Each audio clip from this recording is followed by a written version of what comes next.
શ્રી ગણેશાય નમઃ.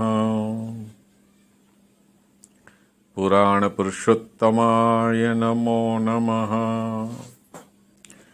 શ્રી રામચંદ્ર ભગવાન કી જય. ઉમાપતિ મહાદેવ કી જય. શ્રી કૃષ્ણ કનૈયા લાલ કી જય. આ યજ્ઞ નારાયણ ભગવાન બધાનું કલ્યાણ કરે છે. આપણી હિન્દુ સંસ્કૃતિની અંદર યજ્ઞ ઈશ્વરનું સ્વરૂપ ગણવામાં આવ્યું છે. યજ્ઞ ભારતીય સંસ્કૃતિનું એક સૌથી મહત્વપૂર્ણ અંગ છે. યજ્ઞની પત્નીનું નામ દક્ષિણા છે. યજમાન જ્યારે બ્રાહ્મણને દક્ષિણા અર્પણ કરે છે ત્યારે યજ્ઞનારાયણનો મિલાપ પોતાની પત્ની સાથે થાય છે અને એમાંથી યજ્ઞનું ફળ ઉત્પન્ન થાય છે. આમાં વિઘ્ન એ આવે છે કે મનુષ્યના જે જન્માંતરના પાપ હોય છે એ સારા કાર્યની અંદર વિઘ્ન બનીને આવે છે. હવે આ વિઘ્નને દૂર કરવા હોય અને આપણો યજ્ઞ નિર્વિઘ્ને પૂર્ણ થાય અને સંપૂર્ણ ફળ મળે એના માટે હેમાદ્રી સ્તવન કરવામાં આવે છે. હેમાદ્રી પંડિતે આ સ્તુતિ સૌથી પહેલા કરી હતી એટલે એને હેમાદ્રી સ્તુતિ કહેવામાં આવે છે. તો આપ સાવધાન થઈને સાંભળો.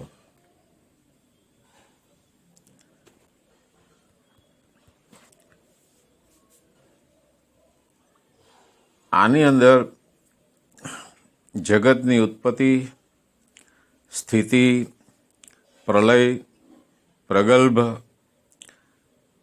પ્રગલ્ભનો અર્થ થાય છે કે ફરીથી પાછી ઉત્પત્તિ. આ બધું વર્ણન એમાં આવે છે. ઉપરાંત યુગ એટલે સમયના વિભાગ, વેદોના પ્રકાર, વેદોના વિભાગ, જગતના જીવોની ઉત્પત્તિ, સ્થૂળ જગતની ઉત્પત્તિ અને જગતનો સમય એટલે જગત જ્યાં સુધી હયાત રહે છે એનો સમય કેટલો હોય છે અને કેટલા સમય માટે જગત નથી હોતું. ઉપરાંત કલિયુગની શરૂઆતમાં અને દ્વાપરના અંતમાં ભગવાન શ્રી કૃષ્ણ તથા પાંડવો અને કૌરવો થયા. એ મહાભારત સમયે 5 પાંડવો અને 100 કૌરવોની આમાં લડાઈની જે કહાની છે એ પણ આવે છે. અને પછી પરીક્ષિત રાજા એક શ્રાપ મળવાથી શ્રીમદ ભાગવત સાંભળીને મોક્ષ પામે છે. એ કથા પણ આમાં આવે છે.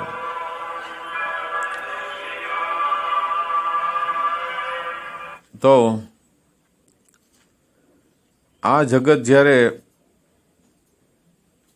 પરમાત્મામાં સ્થિત હોય છે ત્યારે એ 3 ગુણો રૂપે હોય છે: સત્વગુણ, રજોગુણ અને તમોગુણ. ઈશ્વર જેમ જોઈ ન શકાય, ઈશ્વરની કોઈ આકૃતિ નથી, એવી જ રીતે આ 3 ગુણને પણ આપણે નરી આંખે જોઈ શકતા નથી અને એની પણ કોઈ આકૃતિ નથી. એટલે આ ઈશ્વરની જેમ જ આ 3 ગુણ પણ શાશ્વત છે, નિરંજન છે અને નિરાકાર છે. સત્વગુણ, રજોગુણ અને તમોગુણ. આ 3 ગુણ એમ આપણે અલગ અલગ ન બોલવું હોય તો એના ત્રણેયનું ભેગું એક નામ છે. એનું નામ છે મૂળ પ્રકૃતિ. હવે ઈશ્વર જ્યારે જગતની રચના કરે છે ત્યારે ખરેખર તમે જુઓ તો આ જગત અર્ધ સત્ય જેવું છે. એટલે પહેલો શ્લોક આવે છે કે સૃષ્ટિકાલે પ્રપંચ રચયતે વિધાતા. સૃષ્ટિકાલે વિધાતાએ પ્રપંચ રચ્યો. આ પ્રપંચ એવો પ્રપંચ છે કે જેમ આપણે જાદુનો ખેલ જોવા જઈએ અને જાદુગર આપણને એના હાથમાં કાંઈ ના હોય ને તરત આમ બે હાથ ખુલ્લા કરે તો કબૂતર આવી જાય, આપણને ખબર ન પડે એ ક્યાંથી આવ્યું. એમ આ જગતમાં જે કંઈ આપણે જોઈએ છીએ, અનુભવીએ છીએ, એ બધું જાદુના ખેલ જેવું હોય છે. વાસ્તવિકતા એમાં કાંઈ હોતી નથી, કારણ કે આ મનની સૃષ્ટિ છે, મન દ્વારા સર્જિત આ જગત છે. તો આપણે એ જોવાનું છે કે આ જાદુગરની જે માયા છે એમાંથી આપણે છૂટવું કેમ, આ માયાથી આપણે છુટકારો કેમ લેવો. તપ કરવું એટલે શું? ઈશ્વરની પ્રાપ્તિ એટલે શું? જ્યારે આપણે જન્મ ધારણ કરીએ છીએ ત્યારે આપણે આ 10 માથાવાળા રાવણ એટલે આ 5 કર્મેન્દ્રિયો અને 5 જ્ઞાનેન્દ્રિયો આ મળીને 10 થાય છે, એટલે 10 માથાવાળો રાવણ. રાવણ એટલે આ શરીર અને ઇન્દ્રિયો. હવે આપણે રાવણ બન્યા છીએ. જન્મ ધારણ કરવો એટલે રાવણ બનવું. આપણે બધા રાવણ જ છીએ. પણ એમાંથી છુટકારો મેળવવો એટલે શું? છુટકારો મેળવવો એટલે આ જગતમાંથી આપણે મોક્ષ પામવું.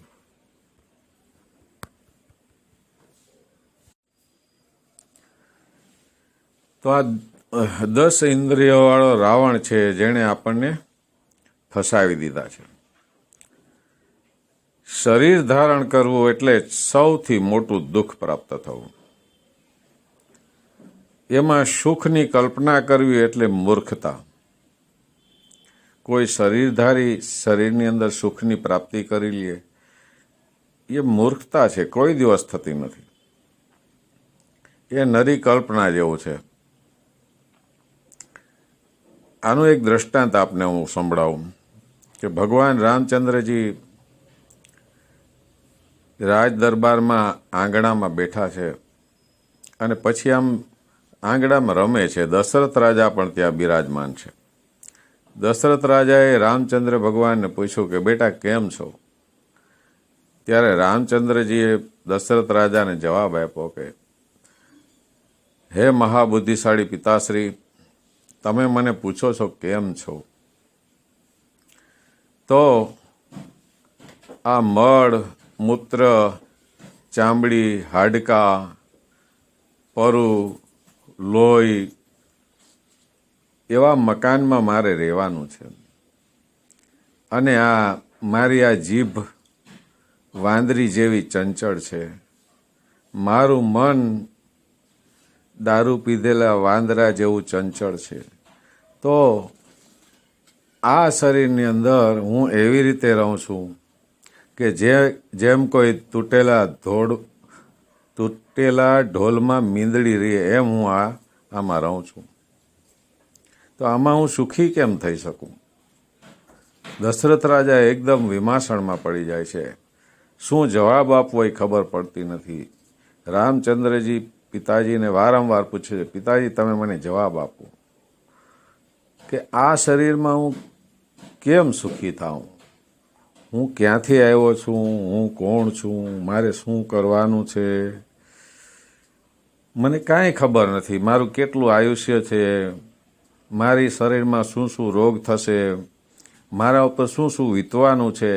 એ મને કાંઈ ખબર નથી. અને આવા ગંદા શરીરમાં હું કેમ સુખી થઈ શકું? ત્યારે દશરથ રાજા એને ગુરુના આશ્રમમાં મૂકે છે. વશિષ્ઠ ગુરુ ભગવાન રામચંદ્રજીને આ બધું સમજાવે છે, એટલે ભણાવે છે. પેલા આશ્રમમાં રાજાના દીકરાઓ ભણવા જતા, એમ રામચંદ્રજી પણ ગયા હતા અને ગુરુએ એને ઘણા વર્ષો સુધી ભણાવ્યા હતા. તો એ જે ગુરુએ જે એને ભણાવ્યું કે આ શરીરની અંદરથી પ્રપંચમાંથી બહાર કેમ નીકળવું, આ જીવનમાંથી છટકવું કેમ, પુનરપી જન્મમ પુનરપી મરણમ પુનરપી જનની જઠરે શયનમ, ફરી ફરીને જન્મવું, ફરી ફરીને મરવું, વારંવાર માતાના ઉદરમાં રહી માતાને તકલીફ દેવી, આમાંથી કેમ છૂટવું, એ ગુરુ વશિષ્ઠજી એને શીખવાડે છે. એટલે યોગ શીખવાડે છે. એને યોગ વશિષ્ઠ રામાયણ કહેવામાં આવી છે. ખરેખર તો આ રામાયણ છે એ યોગની જ એક વાત છે. અને ભગવાન રામચંદ્રજી એ બધું શીખી જાય છે અને શાંતિ મેળવે છે, એટલે સીતાને પાછી મેળવે છે. આને એક રામાયણ કહેવામાં આવ્યું છે. તો આપણા બધા શાસ્ત્રો જેનું વર્ણન કરે છે એ શું છે એ આપણે આ હેમાદ્રી દ્વારા જોશું. કે ઈશ્વર આ જગતની રચના 3 ગુણોમાંથી કરે છે: સત્વગુણ, રજોગુણ અને તમોગુણ. તો સૌથી પહેલા ઈશ્વર શું બનાવે છે? ઈશ્વર આ મિશ્રણમાંથી સૌથી પહેલા મહ તત્વ એટલે બુદ્ધિ બનાવે છે. પછી ઈચ્છા શક્તિ એટલે મન બનાવે છે. પછી અહંકાર નામનું તત્વ બનાવે છે. અહંકાર એટલે અહીં અભિમાન એવો અર્થ નથી. અહંકાર એટલે હું છું એવી મને ખબર પડે. અત્યારે આપણે બધાને ખબર છે કે હું છું. તમે અહીં બેઠા છો, હું અહીં બેઠો છું, સામે આ ભગવાન શિવજીનું મંદિર છે. એ બધી આપણને ખબર પડે છે ને કે આપણે છીએ. તો આપણે છીએ જ એમ આપણને ખબર પડે અને અહંકાર કહેવામાં આવે છે. જ્યારે આપણું મોક્ષ થઈ જાય ત્યારે આપણું શરીર નથી હોતું, પણ આપણે છીએ, આપણે આનંદ સ્વરૂપ છીએ, આપણે હાજર છીએ. આપણે હાજર છીએ એ આપણને ખબર પડે છે, એને અહંકાર કહેવાય. વળી પાછું જુદું મિશ્રણ કરી અને ભગવાન એમાંથી 5 તત્વો બનાવે. 5 તત્વો એટલે કયા તત્વો? પૃથ્વી, જલ, વાયુ, અગ્નિ અને આકાશ. આ 5 તત્વો કેમાંથી બને છે? 5 તત્વો બને છે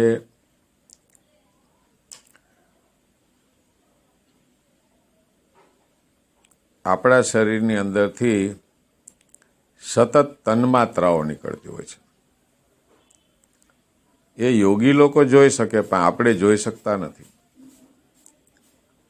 આ તન્માત્રાઓ એટલે મૂળ પ્રકૃતિમાંથી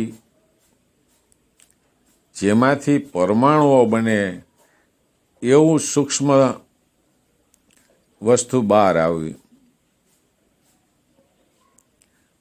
તો શબ્દ તન્માત્રમાંથી આકાશની રચના થાય છે. સ્પર્શ તન્માત્રમાંથી વાયુની રચના થાય છે.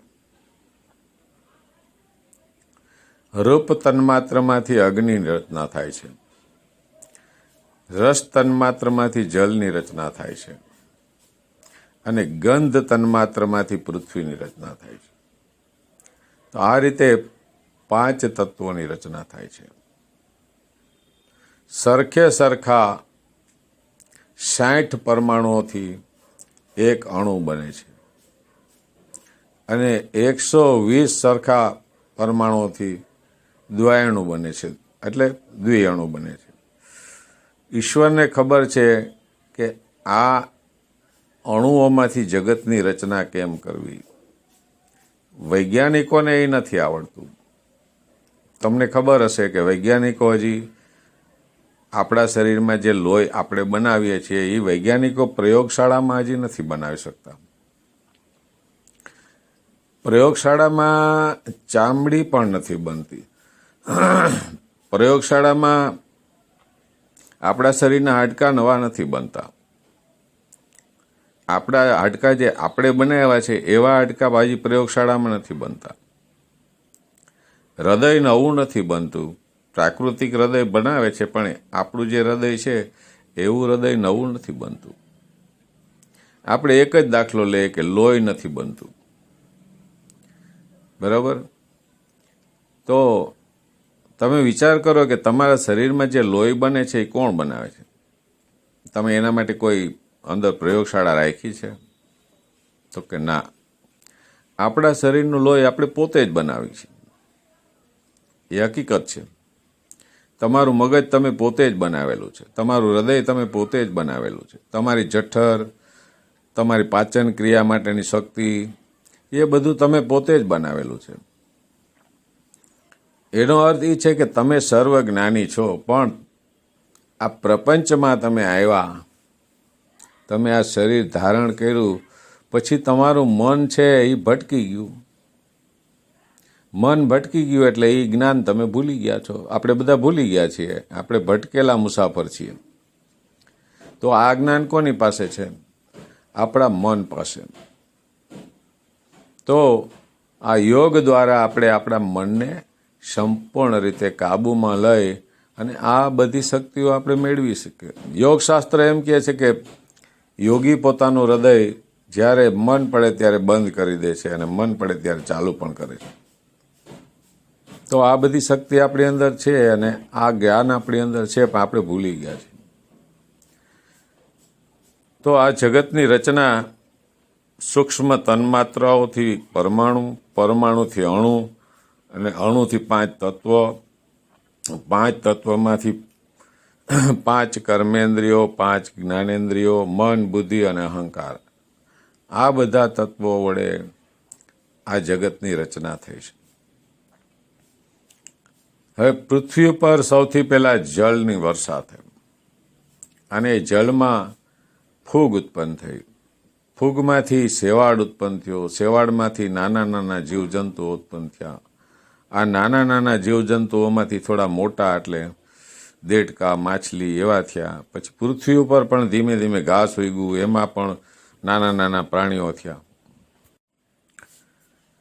પૃથ્વી ઉપર પણ નાના નાના જંતુઓ પેલા થયા. પછી સાપ, એમ કરતા હતા સસલા, નોળિયા, ઉંદર એવા પ્રાણીઓ થયા. પછી થોડા મોટા એટલે બકરી, ઘેટા, કૂતરા, વરુઓ, સિંહ, વાઘ એવા પ્રાણીઓ થયા. પછી મોટા પ્રાણીઓ થયા, બળદ, ગાય, ભેંસ, સાંઢીઓ, હાથી એવા પ્રાણીઓ થયા. એમ કરતા હતા વાનરની ઉત્પત્તિ થઈ. એટલે આ બધું સતત ઉત્ક્રાંત થતું રહે છે, એકમાંથી બીજું, બીજામાંથી ત્રીજું, એમ ઉત્ક્રાંત. હવે આમ ઉત્ક્રાંત થતા થતા આપણે વાનરમાંથી નર બન્યા. નર એટલે મનુષ્ય. તો એમ વિચાર કરો તો આપણે સૌથી પહેલા ફૂગ હતા. જળમાં આપણે સૂક્ષ્મ રીતે સમાયેલા હતા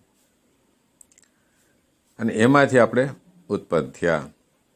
વૈષ્ણવો એમ કે આ જગતની ઉત્પત્તિ ભગવાન વિષ્ણુ દ્વારા થઈ છે. જળ હતું એટલે જળમાંથી આપણે ઉત્પન્ન થયા છીએ. ફૂગ થયા, ફૂગમાંથી શેવાળ થયો, તો જળમાંથી આપણે ઉત્પન્ન થયા. તો જળ એટલે ભગવાન વિષ્ણુ. પણ જળ પણ નહોતું પહેલા. એટલે જ કહેવામાં આવે છે કે આ શિવ અને પાર્વતીની સૃષ્ટિ છે, શિવ અને શક્તિની સૃષ્ટિ છે. તો આપણે મનુષ્ય બન્યા,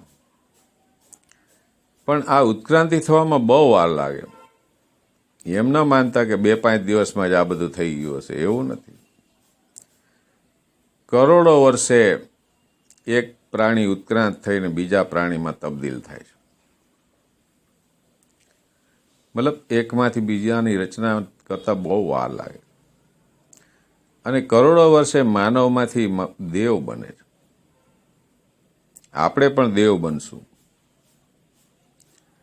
દેવ ઉત્ક્રાંત થાય ત્યારે શું બને? તો કે દેવ ઉત્ક્રાંત થઈને દેવોના રાજા ઇન્દ્ર બને. ઇન્દ્રની ઉત્ક્રાંતિ કેમ થાય? તો કે ઇન્દ્રની ઉત્ક્રાંતિ એમ થાય કે એ પછી એ બૃહસ્પતિ બને, દેવતાઓના ગુરુ બ્રાહ્મણ બૃહસ્પતિ. અને બૃહસ્પતિમાંથી પણ ઉત્ક્રાંતિ થાય તો શું થાય? બૃહસ્પતિમાંથી ઉત્ક્રાંત થઈને બ્રહ્મા બને છે. બ્રહ્મામાંથી પણ ઉત્ક્રાંતિ થાય તો ભગવાન વિષ્ણુનું પદ મળે છે. અને એમાંથી જો ઉત્ક્રાંત થાય તો શું થાય? એમાંથી ઉત્ક્રાંત થઈને માણસ મોક્ષ મેળવે છે, ઈશ્વરની સાથે મળી જાય છે. પણ કોઈ શિવ નથી બની શકતું, કારણ કે ઈશ્વર એક છે. આપણે શિવ ન બની શકીએ. કારણ શું કે ઈશ્વર એક છે, દેવતાઓ અનેક છે. તો આ રીતે આ જગતની રચના થઈ છે. આ જગત એક વખત સૃષ્ટિ સર્જાય, મતલબ સૃજન થાય જગતનું, એટલે એ 4 અબજ અને 32 કરોડ વર્ષને માટે થાય છે. એને સૃષ્ટિનો કાર્યકાલ કહેવાય છે, એટલે આને બ્રહ્માનો દિવસ કહેવામાં આવ્યો છે. અને જ્યારે આ લય પામે છે ત્યારે ઉલટા ક્રમથી લય પામે છે. જે સૌથી પહેલા આવ્યું હોય એ સૌથી છેલ્લે જાય, અને સૌથી છેલ્લે આવ્યું હોય એ સૌની પહેલા જાય. તો મનુષ્ય સૌથી છેલ્લે આવ્યો છે, એટલે મનુષ્ય સૌથી પહેલા જશે. ઈશ્વરે સમયના 4 વિભાગ કર્યા: સત્યયુગ, ત્રેતાયુગ, દ્વાપરયુગ અને કલયુગ. સત્યયુગમાં મનુષ્યનું આયુષ્ય 1.25 લાખ વર્ષનું હતું. પછી સત્યયુગ અને ત્રેતાયુગનો સંધિકાળ આવે ત્યાં સુધીમાં એ ઘટી અને 12,500 વર્ષનું થાય. આ 12,500 વર્ષનું જે આયુષ્ય છે એ ત્રેતાની શરૂઆતનું આયુષ્ય. પછી એ ઘટતા ઘટતા ઘટતા જ્યારે સંધિકાળ આવે અને દ્વાપર અને ત્રેતાનો સંધિકાળ આવે ત્યારે એ આયુષ્ય ઘટીને 1250 વર્ષનું થાય. આ 1250 વર્ષનું આયુષ્ય દ્વાપરની શરૂઆતનું આયુષ્ય. પણ દ્વાપરના અંતમાં ભગવાન શ્રી કૃષ્ણ, પાંડવો વગેરે થયા. એ લોકો સંધિકાળે હતા. એ જીવતા હતા ત્યારે જ કલિયુગ બેસી ગયો હતો. તો આપણે પાછા વળીએ અને આપણે મૂળ મુદ્દા પર આવીએ કે આ 4 યુગ છે. એક વખતની સૃષ્ટિમાં આવા અનેક કલિયુગ, અનેક દ્વાપરયુગ, અનેક ત્રેતાયુગ, અનેક સત્યયુગ આવી જાય છે. તો હમણાં આ જે કલિયુગ છે એની પહેલા જે દ્વાપર હતો એના અંતમાં પાંડવો, કૌરવો અને ભગવાન શ્રી કૃષ્ણ થયા. પાંડવો અને કૌરવો પિતરાય ભાઈઓ હતા. રાજ્યના વિભાજન માટે, ભાગ પાડવા માટે ઝઘડાઓ થયા અને એમાંથી સર્જાણું એક મહાયુદ્ધ, જેને મહાભારતનું યુદ્ધ આપણે કહીએ છીએ. એની અંદર અનેક બ્રાહ્મણો અને ક્ષત્રિયોએ ભાગ લીધો અને અનેક ક્ષત્રિયો અને બ્રાહ્મણો આ યુદ્ધમાં શહીદ થઈ ગયા, એટલે કપાઈ ગયા. પછી ભગવાન શ્રી કૃષ્ણ યુદ્ધના અંતે અર્જુનને કહે છે કે આનું તારે પ્રાયશ્ચિત કરવું પડશે. તો અર્જુન છે એ શિવ રુદ્રાભિષેક કરે છે અને 6 મહિના સુધી ભગવાન શિવનું ધ્યાન ધરે છે. ત્યારે એ પાપમાંથી એની મુક્તિ થાય છે. હવે મહાભારતના યુદ્ધનો અંત આવ્યો, પાંડવોનો વિજય થયો અને છેલ્લે જ્યારે યુદ્ધનો અંત થયો એ પછી ગુરુપુત્ર અશ્વસ્થામાએ ઉત્તરાના ગર્ભમાં બ્રહ્માસ્ત્રનો ઘા કર્યો, બ્રહ્માસ્ત્ર માર્યું. ભગવાને અંગૂઠા જેવડું રૂપ લીધું, સુદર્શન ચક્ર હાથમાં લઈ અને આ ગર્ભની રક્ષા કરી. અને જ્યારે આ પરીક્ષિત રાજાનો જન્મ થયો ત્યારે તે ચારે બાજુ જોવા લાગ્યા. એ શું જોતા હતા કે હમણાં મેં માતાના ગર્ભમાં જે અંગૂઠા જેવડા પરમ પુરુષને જોયા, તેજસ્વી પુરુષને જોયા, એ ક્યાં ગયા? એટલે એ ચારે બાજુ જોતો હતો. એટલે બ્રાહ્મણોએ એનું નામ પરીક્ષિત આપ્યું. આ પરીક્ષિત રાજા 36 વર્ષના થયા છે. પાંડવોએ 36 વર્ષ રાજ કર્યું છે. એક દિવસ સમાચાર મળ્યા છે કે ભગવાન શ્રી કૃષ્ણને બાણ લાગ્યું છે અને અંતિમ અવસ્થામાં છે. પાંડવો ત્યાં દોડી જાય છે. ભગવાન શ્રી કૃષ્ણ પાંડવોને સલાહ આપે છે કે તમે હવે હિમાલયમાં જાઓ અને હાડકાં ગાળી નાખો અને જીવનનો અંત કરી દો. એ તમારું પ્રાયશ્ચિત છે. આ શેનું પ્રાયશ્ચિત છે? તો ભગવાને કહ્યું કે આ મહાભારતના યુદ્ધમાં અનેક પાપો થયા છે. ત્યારે અર્જુન પૂછે છે, તમે તો મને એમ કહ્યું હતું કે આ યુદ્ધ તું જીતીશ તો પૃથ્વી ભોગવીશ અને આ યુદ્ધમાં તું મરાઈ જઈશ તો સ્વર્ગ પામીશ. આ કલ્યાણરૂપ યુદ્ધ છે. ત્યારે ભગવાન ખુલાસો કરે છે કે આ હું નહોતો બોલ્યો, પણ જેમ તમે બ્રાહ્મણો હવન કરતા હોય ને પિતૃઓ કેમ કોઈના શરીરમાં આવી જાય અને ઝટકો લાગે અને માણસની અંદર પિતૃ આવીને બોલે છે, એવી રીતે આ રણ મેદાનમાં મને પણ ઝટકો લાગ્યો હતો અને કાળ બ્રહ્મ ભગવાન સદાશિવ મારી અંદર પ્રવેશા હતા અને આ કાળ બ્રહ્મ જ ગીતા બોલ્યા છે, હું નથી બોલ્યો. એટલે હું તો પુષ્ટિનો દેવતા છું, હું તો બધાનું ભરણ પોષણ કરું છું, હું યુદ્ધ માટે કેમ તને કહી શકું? તો આ કાળ બ્રહ્મ બોલ્યા હતા. ભગવાન આ ખુલાસો કરે છે. મેં તમને જરૂર કહ્યું હતું કે તમારા બંને હાથમાં લાડવા છે, મરાશો તો સ્વર્ગ પામશો અને જીતશો તો પૃથ્વી ભોગવશો, પણ એ હું નહોતો બોલ્યો. માટે તમે જાઓ અને હિમાલયમાં હાડકા ગાળો. ભગવાન શ્રી કૃષ્ણ ત્યારે સ્વધામમાં પહોંચે છે. પ્રાચીમાં એની નિશાની છે. પ્રાચીનો પીપળો છે, ત્યાં ભગવાનનું ચિત્ર દોરેલું છે અને ભગવાનની સમાધિ પણ ત્યાં સોમનાથના પ્રાંગણમાં છે. આ હિમાલયમાં હાડ ગાળવા જાય છે. બધા રસ્તામાં એક પછી એક હાડકા બધાને ગળી જાય છે, પડી જાય છે અને છેલ્લે ધર્મરાજા યુધિષ્ઠિર એની પણ એક આંગળી ગળી જાય છે, કારણ કે એ બોલ્યા હતા કે અસ્વસ્થામાં હતાયતે નરો વાકુંજર. એને ખબર હતી કે અસ્વસ્થામાં હાથી જ મરાયો છે, પણ એને નરો વાકુંજર બોલ્યા ને એટલે થોડું ખોટું બોલ્યા.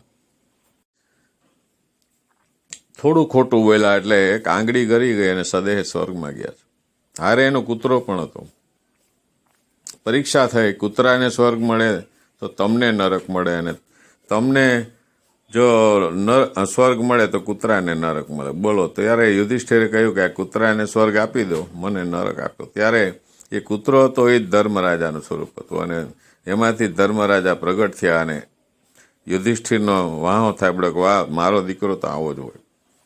તો આપણે હવે આને આગળ નહીં વધારીએ, આપણે હિમાદ્રી ઉપર આવીએ.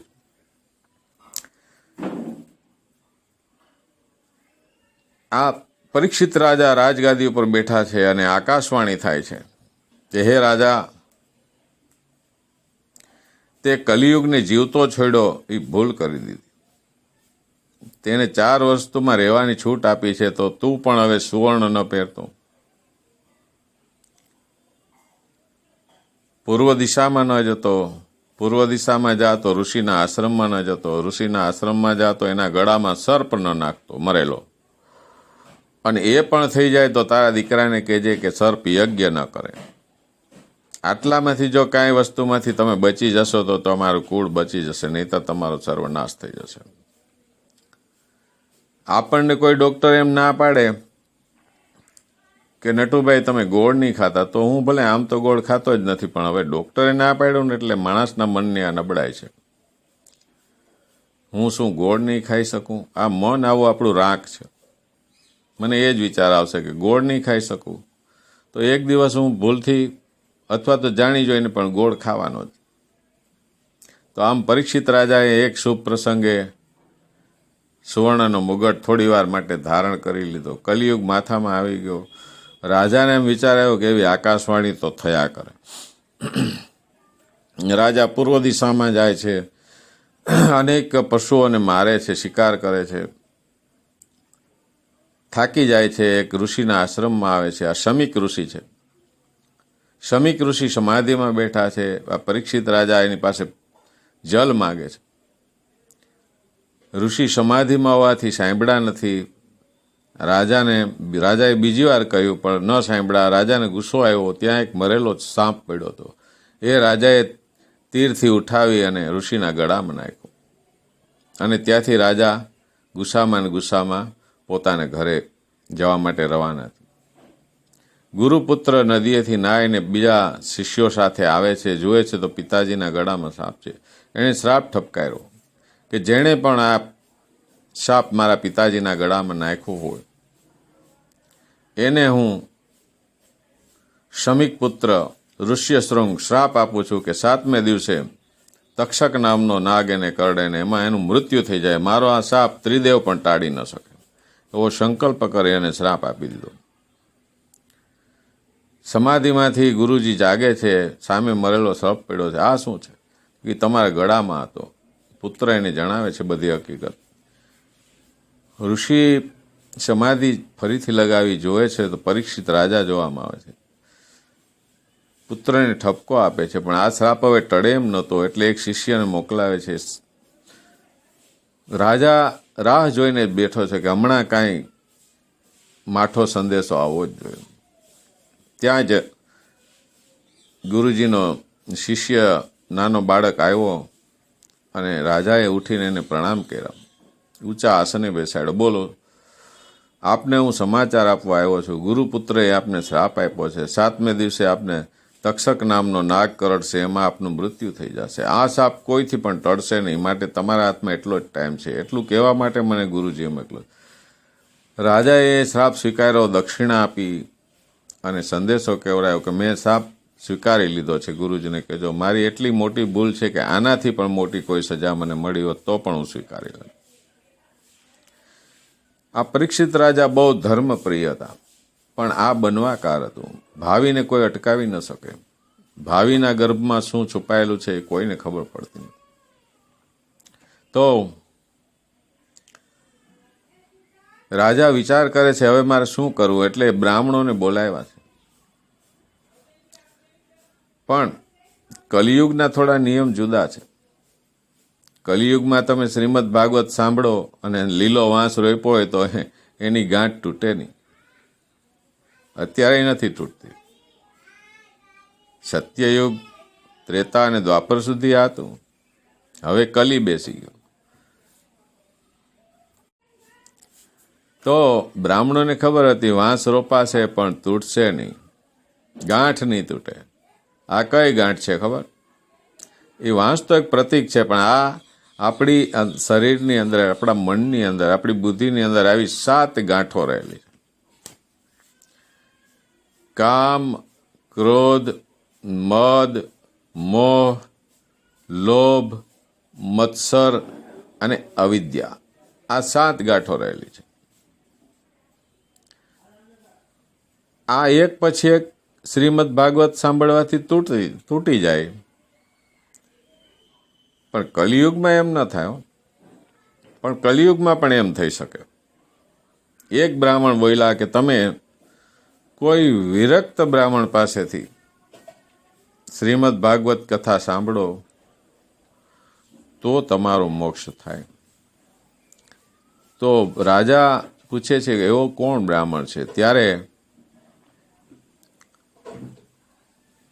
જે આપણા વ્યાસ મુનિ જે છે પુરાણના રચયિતા, એના પુત્ર સુખદેવજીનું નામ લે છે. સુખદેવજી પાસે રાજા જાય છે, વિનવે છે અને આ બધું ગોઠવાઈ જાય છે. રાજાને કંઈ કરવું એટલે વાર ન લાગે. સુખદેવજી પાસે શ્રીમદ ભાગવત સાંભળવા માટે રાજા તૈયાર થાય છે. ગંગા કિનારે પડાવ નાખે છે. સગા સંબંધીઓ તથા પ્રજા સાથે રાજા ત્યાં બિરાજમાન થાય છે. અનેક ઋષિઓ પણ હાજર છે.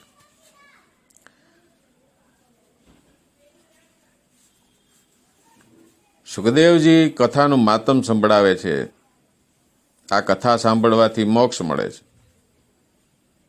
એકાગ્રતાપૂર્વક તમે આ કથા સાંભળશો તો તમારા મનની બધી ગાંઠો તૂટી જશે અને તમારો મોક્ષ થઈ જશે.